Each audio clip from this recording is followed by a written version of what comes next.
সারা জীবনের কষ্ট সার্থক হয়েছে।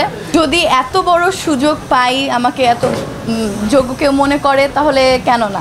নাটক সিনেমার অফার আসলে আসে, প্রায় প্রতিনিয়তই আসে, তবে এখন সেটির ব্যাপারে ভাবছি না। এবং আমার মনে হচ্ছে আমার সারা জীবনের কষ্ট সার্থক হয়েছে। এজিএফবির সভাপতি মজুমদার আঙ্কেলকে অনেক ধন্যবাদ জানাতে চাচ্ছি যে আমাকে এত বড় একটা প্ল্যাটফর্মে সুযোগ করে দেওয়ার জন্য। আমি শ্রেষ্ঠ নৃত্যশিল্পী ক্যাটাগরিতে অ্যাওয়ার্ড পেয়েছি। সবার কাছে দোয়া চাচ্ছি যেন পরের বছরও আবার পাই অ্যাওয়ার্ড। যেহেতু আমি নৃত্যশিল্পী আছি এবং তার পাশাপাশি উপস্থাপনাও করছি, তো উপস্থাপনার অনেকগুলো শো আছে, সেটি নিয়ে আপাতত ব্যস্ত আছি এবং পাশাপাশি পারফরমেন্স তো করি।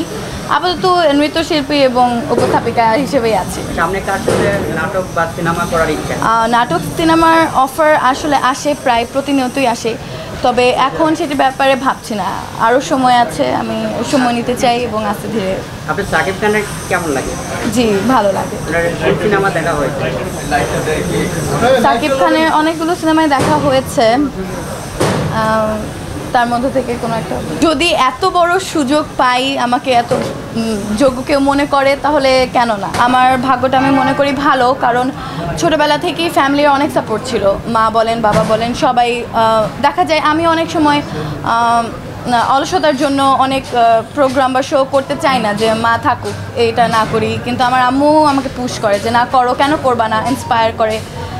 তো আমার বিষয়টাতে এমন কোনো বাধা সম্মুখীন হতে হয় নাই আপাতত।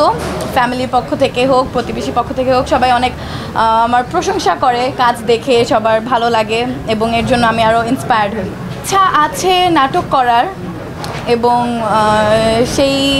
সেই ইচ্ছাতেই আমি আগাচ্ছি।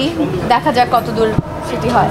আমার মনে হয় যে আমি নিজেকে এখনও তৈরি করতে পারিনি সেইভাবে, কারণ এখনও অনেক সময় আছে এবং আমি আরও সময় নিতে চাই, আরও ভালোভাবে নিজেকে গড়ে তুলতে চাই, আরও কাজ করতে চাই, ভুল ত্রুটি থেকে শিখতে চাই। তো সেই পর্যন্ত সময় নিতে চাই এবং তারপরে নিজেকে প্রেজেন্ট করতে চাই সবার সামনে।